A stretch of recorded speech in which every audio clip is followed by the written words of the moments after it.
समन्ता चक्रवालेषु अत्रा गच्छन्तु देवता सद्धम्मं मुनिराजस्स सुनन्तु सगमुखदं धम्मश्रवणकालो अयं भद्दन्ता धम्मश्रवणकालो अयं भद्दन्ता धम्मश्रवणकालो अयं भद्दन्ता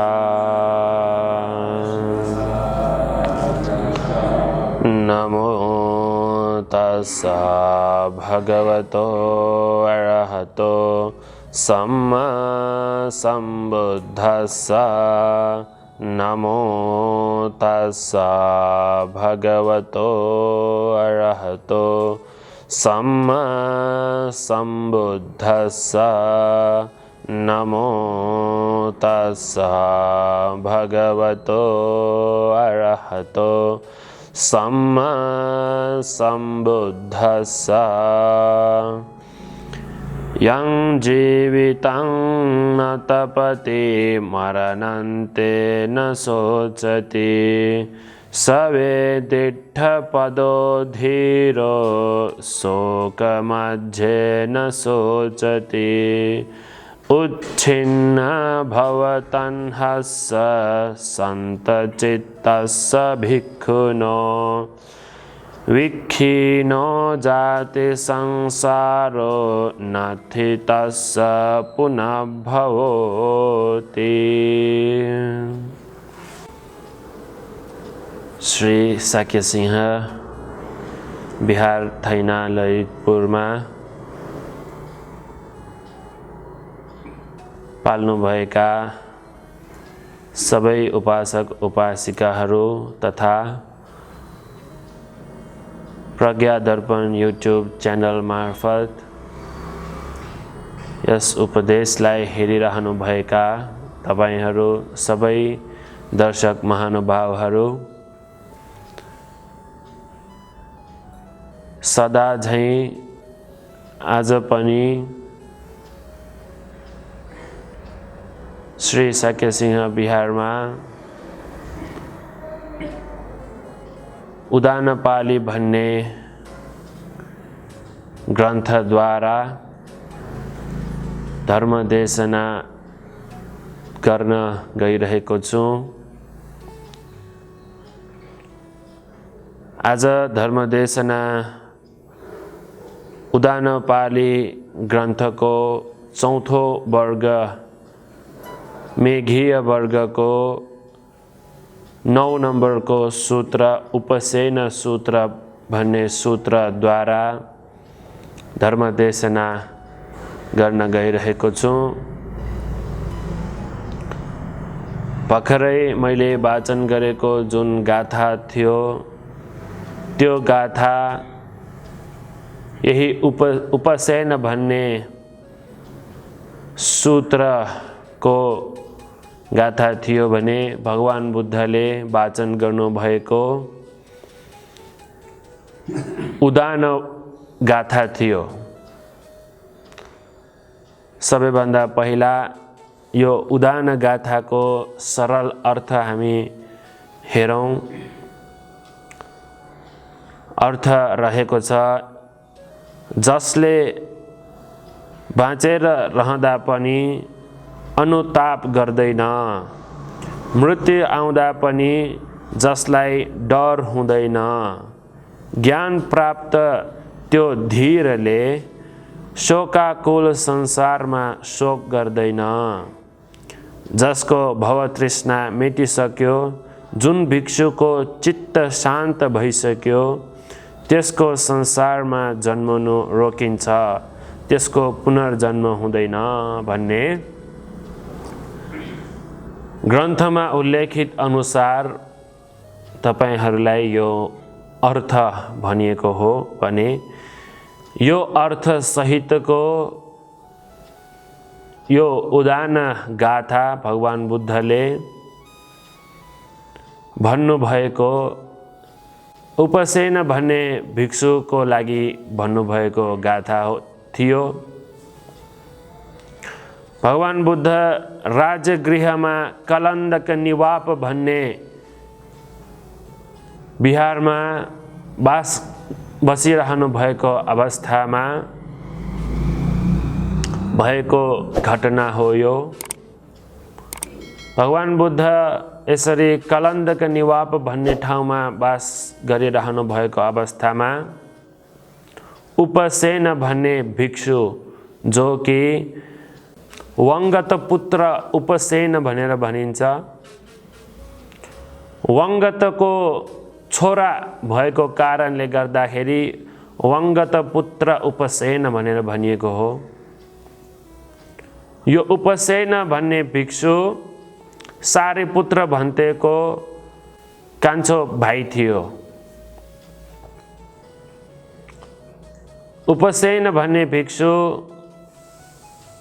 बुद्ध शासनमा प्रवजित भएर उपसम्पदा भएर द्वितीय वर्षवास सकिएन साथै उपसेन भन्ने भिक्षुले धेरै चेलाहरू बनाएको थियो। आजको अवस्थामा हेर्ने हो भनेदेखि उपसम्पदा प्रवज्य भएर कमसेकम 10 वर्षसम्म चेलाहरू बनाउन पाउँदैन।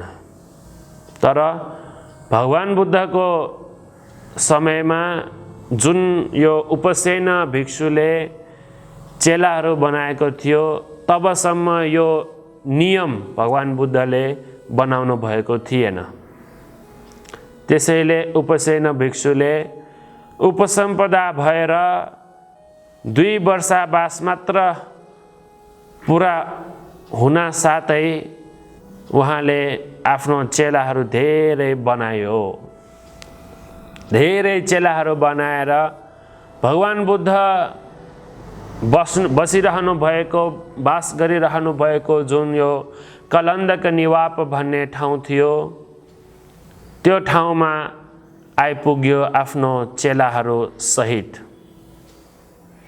आफ्नो चेलाहरू साथै धेरै चेलाहरू साथै भगवान बुद्ध भेट्न आएको बेलामा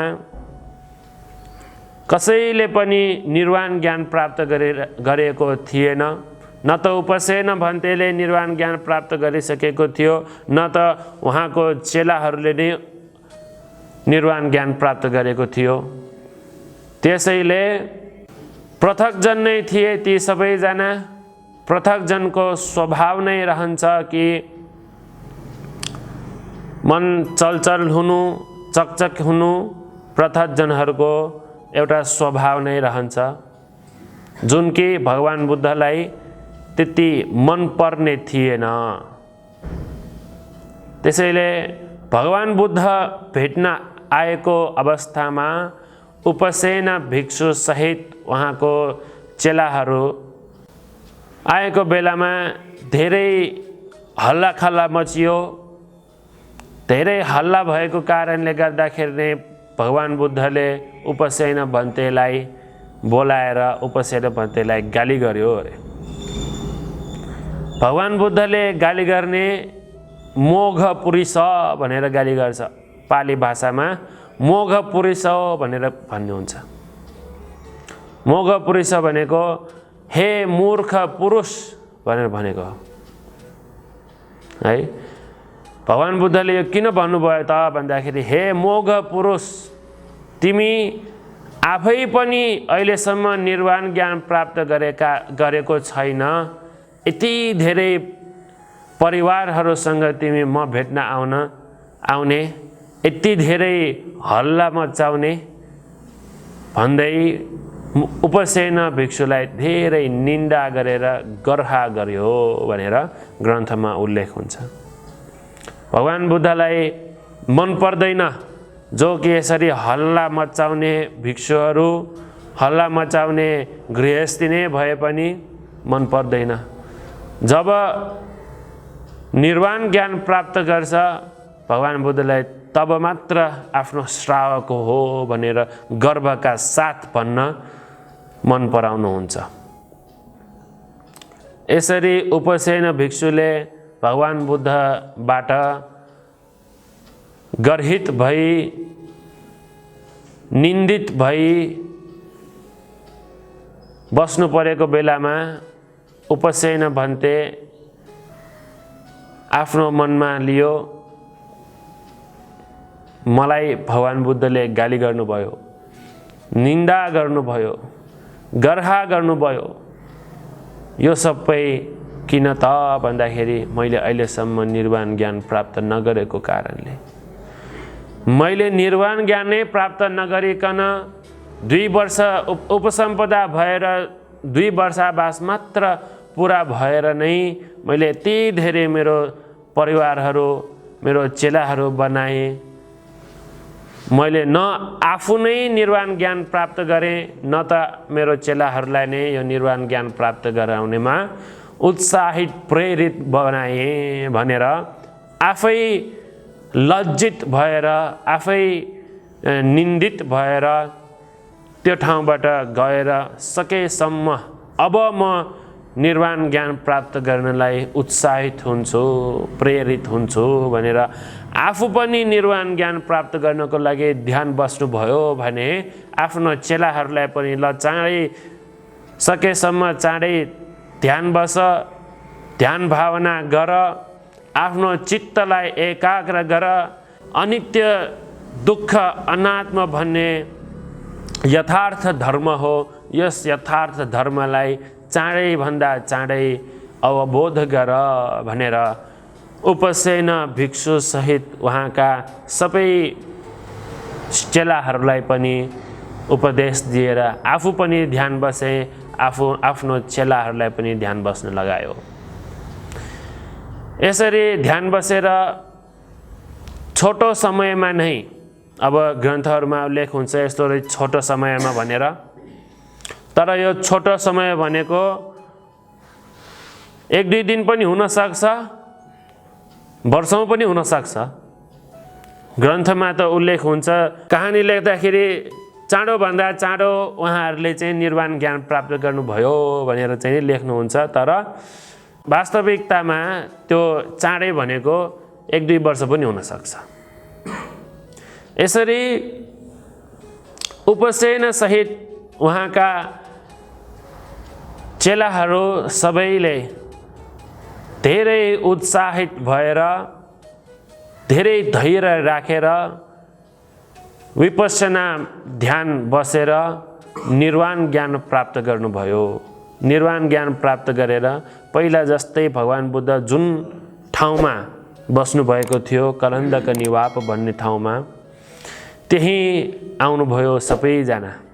उपसेन भिक्षु सहित अरू सबै आफ्नो चेलाहरू पनि भगवान बुद्ध भेट्नको लागि भनेर पुनः त्यही कलन्दक निवाप भन्ने बिहारमा आउनुभयो। आएर भगवान बुद्धलाई साधु नमस्कार वन्दना गरेर शान्त दान्त भई, पहिला आउँदाखेरि धेरै कोलाहल गरिरहेको थियो, अब जब निर्वाण ज्ञान प्राप्त गरेर भगवान बुद्ध भेट्न आउनुभयो, उहाँहरू सबैजना शान्त भएर भगवान बुद्धलाई वन्दनामान गरेर बस्नुभएको बेलामा भगवान बुद्धलाई धेरै खुसी भयो।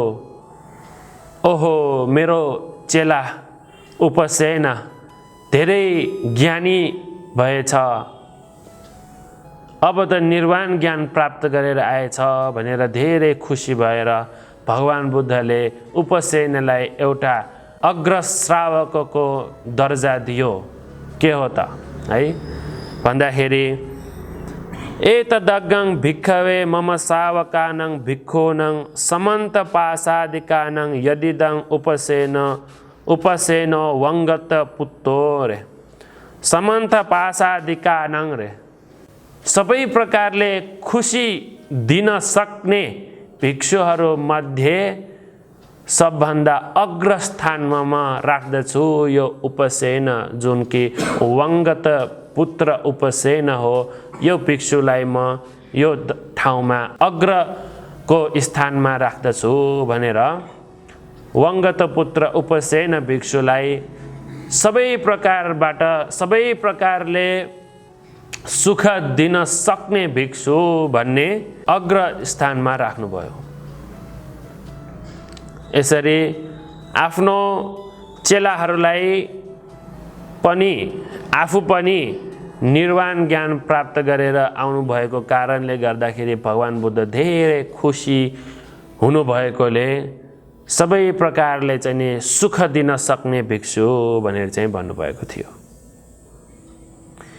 यसरी हुँदाखेरि उपसेन भिक्षु सहित अरू भिक्षुहरू भगवान बुद्धलाई वन्दना नमस्कार गरेर भगवान बुद्धसँग कुराकानी गरेर भिक्षाको लागि जानुभयो। भिक्षा गरेर आएर भोजन सकाएर दिवा विहरणको लागि अथवा दिउँसो यसो आराम गर्नको लागि भनेर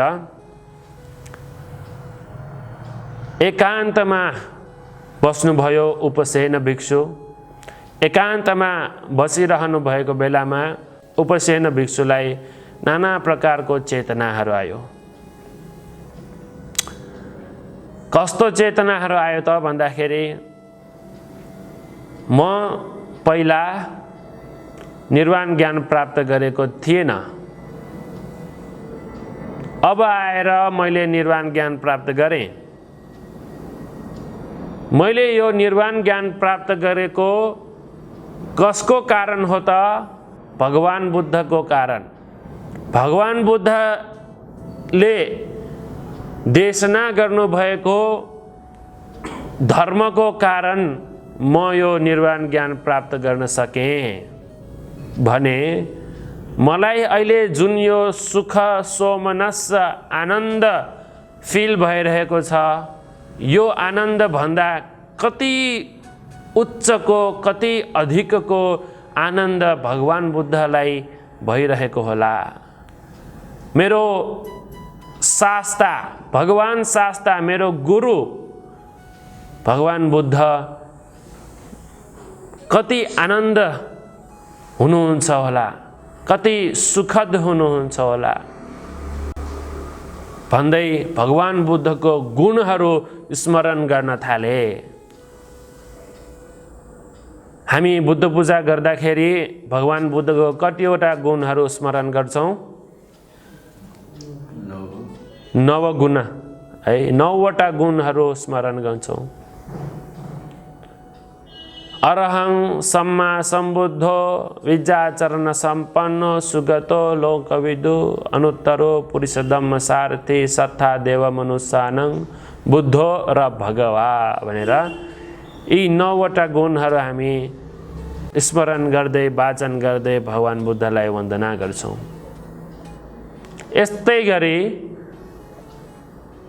उपसेन भिक्षुले पनि भगवान बुद्धको गुणहरू स्मरण गरे। अब यो सबै भनिराख्न चाहिँ नि समय छैन। भगवान बुद्धलाई यसरी भगवान बुद्धको गुण सम्झेर, भगवान बुद्धको गुण सम्झेर चाहिँ भगवान बुद्धलाई धेरै आफ्नो मनबाट कृतज्ञता व्यक्त गर्दै बसे। त्यसै गरी मसँग रहने अरू भिक्षुहरू पनि, ब्रह्मचारी पुरा गरिरहनु भएका अरू भिक्षुहरू पनि कति कल्याण मित्र हुन् भन्दै आफ्ना चेलाहरू, आफूसँग रहेका भिक्षुहरूको गुण सम्झिँदै बसे। यसरी बुद्ध धर्म र सङ्घको गुणहरू सम्झिँदै आनन्द लिँदै एकान्तमा दिवा विहरणको लागि यसरी आनन्दले बसिरहनु भएको बेलामा भगवान बुद्धले उहाँको जुन यो मन थियो, चित्त थियो, उपसेन भिक्षुको चित्त थियो, त्यो चित्तलाई भगवान बुद्धले आफ्नो परचित्त विजानन ज्ञानले थाहा पाउनुभयो।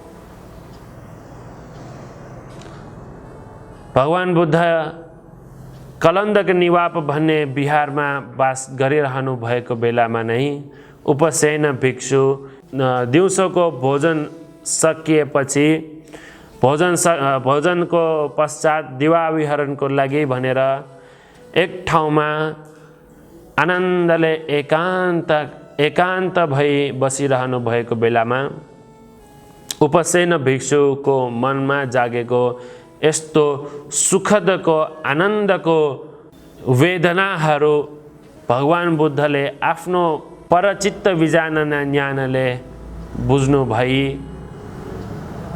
भगवान बुद्धले त्यो बेलामा प्रकट गर्नुभएको उदान वाक्य थियो मैले अघि वाचन गरेको। अब त्यसको सरल अर्थ त मैले अघि भनिसकेँ।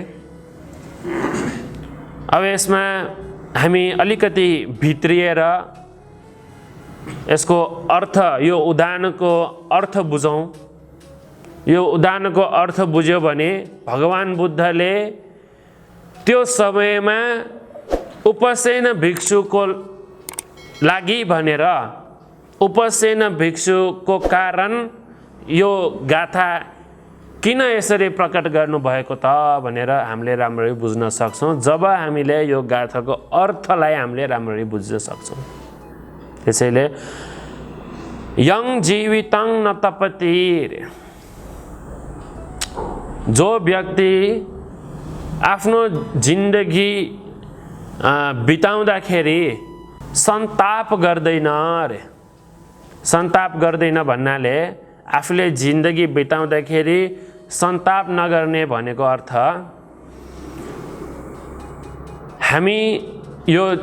हामी दैनिक जिन्दगी जिइरहेका छौँ। दैनिक रूपमा जिन्दगी जिइरहँदाखेरि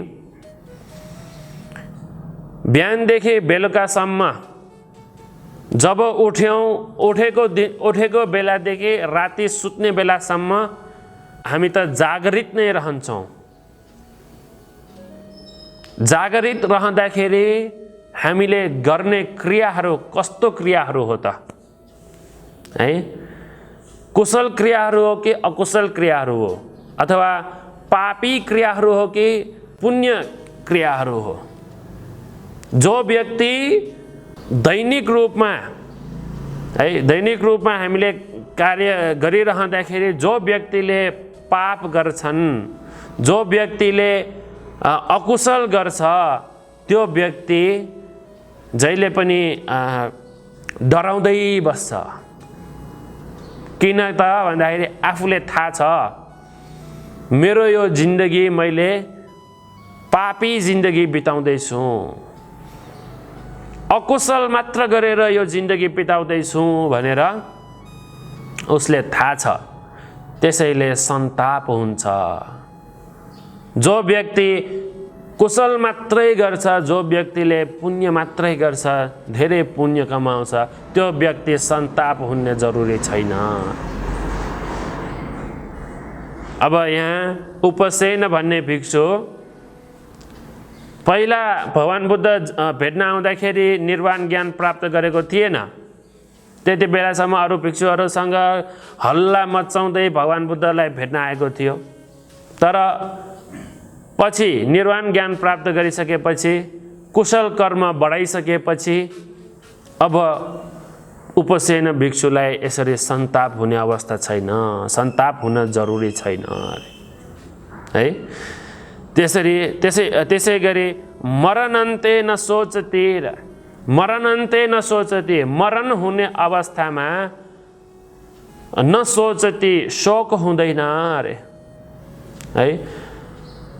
ग्रन्थहरूमा उल्लेख हुन्छ, बुद्ध धर्मको यो बौद्ध ग्रन्थहरूमा उल्लेख हुन्छ कि जोसुकै व्यक्ति, जोसुकै प्राणी, व्यक्ति भन्नाले हामी व्यक्तिहरू भयो, प्राणी भन्यो भने सबै प्राणी, देव प्राणी होस्, मनुष्य प्राणी होस्, जनावर प्राणी होस्, सानसाना किराहरू नै किन नहोस्, जो प्राणी भए पनि मर्ने अवस्थामा डराउँछ अरे, जो पनि प्राणी। अब हामीले सोच्छौँ ओहो यो जिन्दगी जिएर पुग्यो, मलाई पुगिसक्यो, कति जिउने यस्तो जिन्दगी भनेर सोच्छ। तर जब मृत्युराजले लिन आउँछ तब मन डराउँछ अरे। किन डराउँछ त भन्दाखेरि ओहो मैले कमाइरहेको यति धन सम्पत्ति बाँकी छ, मेरो परिवार यतिजना बाँकी छन्, मैले माया गर्ने यतिजना बाँकी छन्, म सबैजनालाई छोडेर जानुपर्छ भन्ने कारणले गर्दाखेरि डर हुन्छ अरे। त्यसै गरी यो मनुष्य लोकमा मात्र होइन, अरू संसारमा पनि त्यस्तै हो। नरक लोकमा जन्म लिएका प्राणीहरू पनि आफू त्यो नरक लोकबाट च्युत भएर जानु पर्दाखेरि त खासै गरी खुसी हुनुपर्ने अवस्था हुन्छ नि, तर खुसी हुँदैन उनीहरू, डर लाग्छ अरे उनीहरूलाई।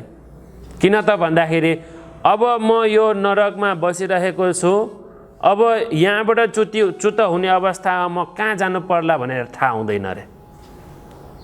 हामी मरेपछि कहाँ जन्म लिन्छ थाहा हुन्छ? हुँदैन।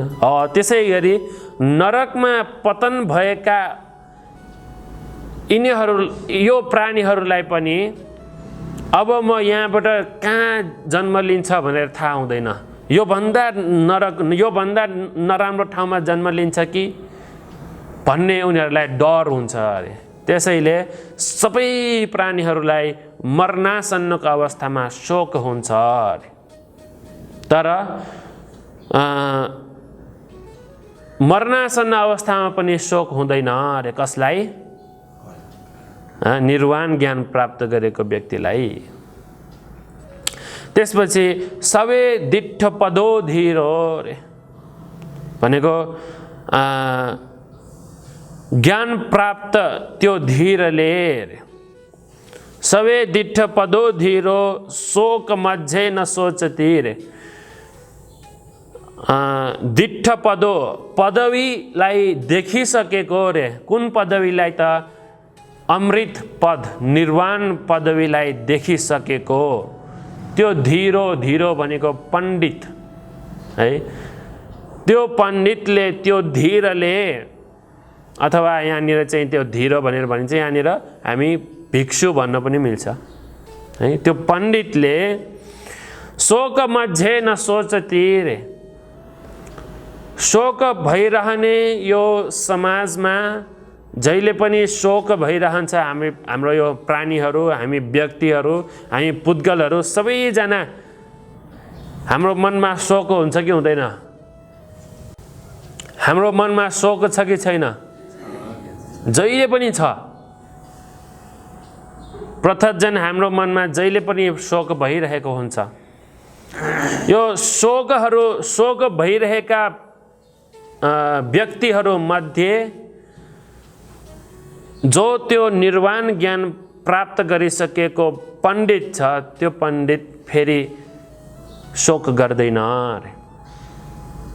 त्यसपछि उच्छिन्न भव तन्हस्स रे। उच्छिन्न भव तन्हस्स अर्थात् जसको भवतृष्णा मेटिसक्यो रे। उच्छिन्न भव तन्हस्स भवतृष्णा है। भवतृष्णा भनेको पटिच्च समुपादमा आउँछ। तन्हा पटिच्च के हो? उपादान है। तृष्णा भएकै कारणले गर्दाखेरि उपादान बढिन्छ। उपादान भनेको मेरो, मलाई चाहिन्छ भन्ने भावना उपादान। जब मेरो भनेर लिने अवस्था हुन्छ त्यसपछि उपादान पच्चया भव। उपादानको कारणले गर्दा त्यसपछि भव उत्पन्न हुन्छ। भव भनेको यो मनुष्य भव, त्यसपछि जनावरको भव, त्यसपछि त्यसै गरी देव भव, ब्रह्मा भव, नरक भव, अपायमा जन्म लिनुपर्ने भव। यसरी हामीलाई अब भव भन्नुभन्दा बुझिन्छ आत्मा भन्यो भने है। यसरी उपादानको कारणले गर्दाखेरि भव आउँछ अरे। भव तन्हा चाहिँ नि जसले यो भव तन्हालाई मेटिसकेको हुन्छ अरे है। त्यसै गरी सन्त चित्तस्स भिक्षुनो, शान्त चित्त भइसकेको भिक्षु रे। हाम्रो मन पृथकजनको चित्त मन, मैले हिजो पनि यसको मनको बारेमा अलिकति भने। पृथकजनहरूको मन कहिले पनि शान्त हुँदैन, जहिले पनि यताउता दौडिरहन्छ। अब यहाँ हामी बुद्ध पूजा गर्न आउँछौँ, धर्मदेशना सुनिरहन्छौँ। बुद्ध पूजा गर्दा गर्दै त्यहाँ घरमा के गरिरहेको होला, छोराछोरीहरू के गरिरहेको होला भनेर सोच्यो भने हाम्रो मन शान्त भएन। अहिले धर्मदेशना सुनिरहेका छौँ तर आफ्नो मन यताउतै जाने भयो भने शान्त भएन मन। त्यसैले सन्त चित्तस्स भिक्षुनो, जो भिक्षु, जो व्यक्तिले यो निर्वाण ज्ञान प्राप्त गर्छ उसको चित्त, उहाँको मन शान्त हुन्छ अरे। आफूलाई जहाँ यो मनलाई लग्न चाहनुहुन्छ त्यहीँ लग्न सक्नुहुन्छ। त्यसैले शान्त भएको चित्त भएको भिक्षु। विखिन्न जाति संसारो रे, अर्थात् संसारमा जन्मनु रोकिन्छ अरे। यो संसारमा फेरि जन्म लिने चाहिँ रोक्छ अरे। नत्थि तस्य पुनर्भवो, उहाँको फेरि पुनर्जन्म हुँदैन अरे। फेरि यो भवमा जन्म लिनुपर्ने भन्ने हुँदैन अरे। विखिन्न जाति संसारो है, यो संसारो बुद्ध धर्ममा आउने गर्छ। संसार भनेको के हो?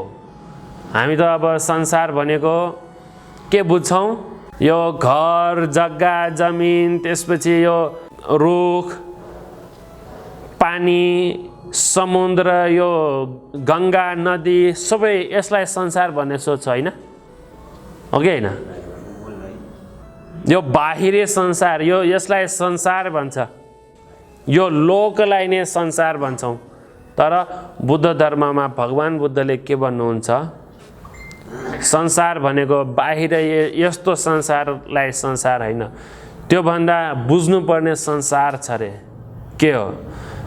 खन्दानं पटिपाति धातु आयतनानि च अभ्योच्छिन्नं वर्तमानं संसारोति पौच्यति रे। स्कन्द, धातु, आयतन, यो अभिधर्म पढ्दाखेरि चाहिँ हामीले बुझ्ने हुन्छ। स्कन्द, धातु, आयतन। स्कन्द भन्नाले पञ्चस्कन्द, रूप, वेदना, संज्ञा, संस्कार र विज्ञान भन्ने यो पञ्चस्कन्द भयो। धातु भन्नाले के हो? पृथ्वी, आपो, तेजो, वायु भन्ने चारवटा धातु। आयतन भन्नाले के हो? चक्षु, सोत, घान, जिह्वा र काया र मन, यो छवटालाई षड आयतन भनेर भन्छ। आँखा, कान, नाक, मुख र शरीर र मन, भित्रको मन, यो छवटा आयतनलाई आयतन भनेर भनिएको हो। पञ्चस्कन्द धातु, पञ्चस्कन्द चारवटा धातु र यो छवटा आयतन, यी सबैको निरन्तर क्रियावलीलाई नै संसार भनिन्छ है। अब यो चाहिँ नि व्याख्या गरिरहँदिन, यो व्याख्या गर्नु भए अलि लामै हुन्छ, घन्टौँ लाग्छ। अब फेरि कुनै अवस्थामा अर्को दिनमा व्याख्या गर्नु परेमा अलिकति व्याख्या गरिदिउँला। यो संसार भनेको नै पञ्चस्कन्द, चारवटा धातु, छवटा आयतनहरूको निरन्तर रूपमा क्रिया भइरहनुलाई नै संसार भनिन्छ। जो व्यक्तिले यसलाई चाहिँ नि यो निरन्तर रूपले क्रिया भइरहेको कारणले गर्दाखेरि नै हामी पुनः पुनः फेरि यो संसारमा जन्म लिनुपर्ने हुन्छ। जो व्यक्तिले मन शान्त पारेको हुन्छ, जो व्यक्तिले यो संसारमा जन्म लिन नपर्ने गरिकन भव तृष्णालाई उपादानलाई हटाइसकिन्छ, निर्वाण ज्ञान प्राप्त गरिसकिन्छ, त्यो व्यक्ति फेरि यो संसारमा जन्म लिँदैन। फेरि यो संसारमा जन्मै लिन पर्दैन भने मरणासन्न अवस्थामा शोक हुनु जरुरी पनि छैन। संसारमा यो जिन्दगी जिरहँदाखेरि शोक गर्नुपर्ने, सन्ताप हुनुपर्ने अवस्था पनि रहँदैन। त्यसैले हामी पनि यो अवस्थामा जानुपर्छ। हामीलाई मन पर्छ कि मन पर्दैन? यो संसारमा जन्मिएर फेरि दुःख कष्ट भोगेर बिस्तारै हामी हुर्केर आउँदाखेरि हामी फेरि आवाह विवाह गर्नुपर्ने, त्यसै गरी सन्तानहरू जन्माउनु पर्ने, सन्तानहरूलाई हेरविचार गर्नुपर्ने, धन सम्पत्ति कमाउनु पर्ने, यो भनेको सुख हो कि दुःख हो? है त्यसो भए यो दुःख नै हामीलाई मन पर्छ कि यो दुःख रूपी संसारबाट हामी मुक्त हुन मन पर्छ? है त्यसैले यो दुःख रूपी संसारबाट मुक्त हुन मन पर्छ भनेदेखि विपस्सना ध्यान बस्नुपर्छ। ध्यान नबसी हामी यो संसारबाट मुक्त हुन सक्दैनौँ। भगवान बुद्ध भेट्ने भनेर आउनु भएको यो उपसेन भिक्षु जबसम्म निर्वाण ज्ञान प्राप्त गरेको थिएन तबसम्म भगवान बुद्धलाई मन परेको थिएन। जब उपसेन भिक्षु सहित अरू भिक्षुहरू पनि निर्वाण ज्ञान प्राप्त गरेर आए, त्यसपछि भगवान बुद्ध धेरै खुसी हुनुभएको थियो। त्यसैले यो संसारबाट मुक्त हुन चाहने व्यक्तिहरू अनिवार्य रूपमा यसरी विपस्सना ध्यान बस्नुपर्छ। आज होइन, भोलि होइन, हामी पनि बिस्तारै आजकलको यो संवर्धन भइरहेको, डेभलप भइरहेको स्मार्टको जमाना छ। यस्तो जमानामा त यो विपस्सना ध्यान बसेर आज नै भोलि नै निर्वाण ज्ञान प्राप्त गर्ने भन्ने धेरै नै कम हुन्छ। यो क्षमता नै रहँदैन, गाह्रो हुन्छ। त्यसैले हामी बिस्तारै भए पनि यो अमृत पद निर्वाण ज्ञान प्राप्त गर्नलाई हामी सबैजनाले उत्साह गर्नुपर्छ भन्ने उपदेश दिँदै आजको यो उपदेश यही टुङ्ग्याउँछु। सदा झै तपाईहरू सबैजनालाई यो प्रज्ञा दर्पण युट्युब च्यानल हेरी बसिनुभएका तपाईहरू सबैजनालाई, त्यसै गरी धर्म श्रवण गर्नको लागि बिहारसम्म आएका उपासक उपासिकाहरू तपाईहरू सबैजनालाई पनि दीर्घायु होस्, निदुःखी होस्, निरोगी होस्। विशेष रूपमा आजकल महामारी रूपमा फैलिरहेको कोरोना भाइरस हामी कसैलाई पनि सङ्क्रमण नहोस् भन्ने कामना गर्दै आजको उपदेश यही टुङ्ग्याउँछु। सबैजनालाई भवतु सब मङ्गल।